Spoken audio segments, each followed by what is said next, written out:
Hello, mariners, and welcome back to our channel.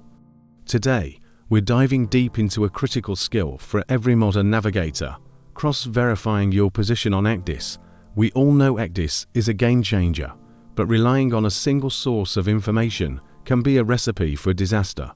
The old saying, garbage in, garbage out, is especially true at sea. That's why today, we're going through the essential procedures to ensure what you see on the screen matches reality. Let's make sure our electronic charts are a reliable tool, not a potential hazard. First and foremost, let's talk about the primary position source, the GPS. Your ECDIS displays your vessel's position, derived from the GPS, directly on the electronic navigational chart, or ENC. This is our starting point. Look at the vessel symbol on the chart.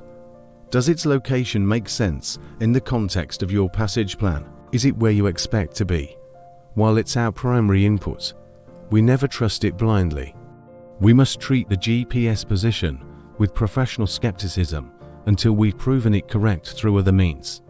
This mindset is the foundation of safe electronic navigation. Now, let's get into our first and most powerful cross-verification technique, the radar overlay. Most modern ECDIS systems allow you to overlay the raw radar image directly onto the ENC. This is an incredibly effective and instantaneous check. When you activate the overlay, the radar echoes of coastlines, islands, and fixed structures should align perfectly with their charted representations on the ENC. If the radar image of a coastline is offset from the charted coastline, it's an immediate red flag that your GPS position may be inaccurate. Pay close attention to prominent headlands, buoys, or jetties. A perfect match gives you high confidence, while any discrepancy demands immediate investigation. What if your radar overlay shows a mismatch? Or what if you want a more traditional, independent fix? This is where taking visual and radar bearings comes in. It's a fundamental skill that should never be forgotten. Use your ship's Polaris or a gyro repeater to take a visual bearing to a prominent landmark like a lighthouse, a water tower, or a distinctive mountain peak. At the same time, you can use the radar's electronic bearing line, or EBL, to get a radar range and bearing to a fixed object. The key is to then plot these lines of position on the ECDIS manually. Most systems have a tool for this. For a visual bearing, you'll plot a single line of position. For a radar fix, you might use 2 or 3 ranges to different objects.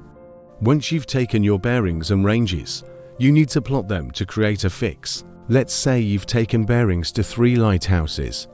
Manually plot these 3 lines of position on your ECDIS. Ideally, they will intersect at a single point, forming a small triangle known as a cocked hat. The center of this triangle is your independent, observed position. Now, compare this manually plotted fix with the vessel's GPS-derived position on the screen.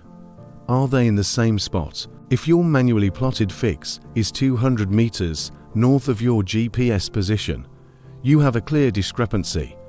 This difference is what we call offset, and it tells you that you need to investigate the accuracy of your primary GPS sensor. Another excellent and continuous cross-check is using your echo sounder. Your ENC is loaded with depth information, shown as soundings and depth contours. Your echo sounder, on the other hand, is giving you a real-time measurement of the depth of water directly beneath your keel. The procedure is simple. Compare the depth reported by your echo sounder with the charted depth at your vessel's position on the ECDIS. Remember to account for the height of the tide and your vessel's draft to get an accurate comparison. If your echo sounder reads 20 meters, but the chart at your GPS position shows 50 meters, something is wrong. This is a very powerful check, especially in coastal waters or when approaching shallower areas. Next up is the dead reckoning, or doctor track. Your ECDIS is constantly calculating a doctor position based on your vessel's last known good fix, combined with the course and speed you are steering through the water.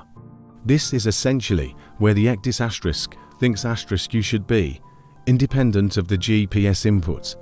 You should regularly check your GPS position against this doctor track.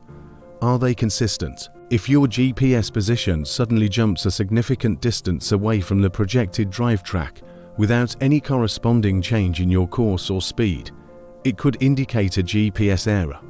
This check helps you identify sudden position jumps or sensor failures, ensuring the track you are following is logical and consistent with your vessel's movement.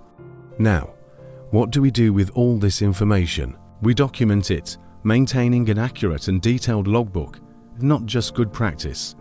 It's a legal requirement and a vital part of safe bridge resource management. Every time you perform a cross-check, whether it's a radar overlay, a visual fix, or an echo sounder comparison, you should record it. Note the time, the method used, the position obtained, and critically, any observed offset or deviation from the GPS position. For example, you might write 1400 hours, visual fix obtained using 3 bearings. Plotted position is 0 to nautical miles northeast of GPS position. This log creates a historical record of your vessel's positional accuracy and the diligence of the bridge team. Finally, all these checks and procedures are part of a continuous cycle of review by the entire bridge team. The officer of the watch is primarily responsible for conducting these cross-verifications throughout their watch. However, safe navigation is a team sport. During critical maneuvers or at regular intervals during the voyage, the OOW and the master should review the navigational data together. They should discuss the consistency of the information. Is the radar overlay still matching? Are the visual fixes confirming the GPS?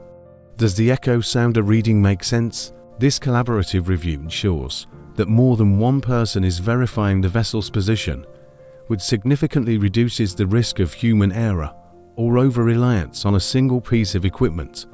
It builds a culture of safety and vigilance on the bridge. So, to recap, ECDIS is a fantastic tool, but it's only as good as the information it receives and the navigator who uses it. Always start by observing your GPS position, but immediately begin cross-verifying. Use the radar overlay for a quick and effective check. Practice your traditional skills by taking and plotting visual or radar fixes. Constantly compare your echo sounder depth with the charted depth.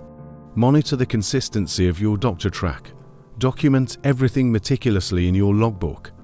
And finally, foster a culture of teamwork where the entire bridge team is involved in reviewing and confirming the vessel's position. By integrating these procedures into your routine, you ensure that you are truly in command of your vessel's navigation, keeping your ship and your crew safe. Thank you so much for watching. We hope this breakdown helps you navigate more safely and confidently. If you found this video useful, please give it a thumbs up, and don't forget to subscribe to our channel for more content on professional seamanship. Stay safe out there, and we'll see you in the next video.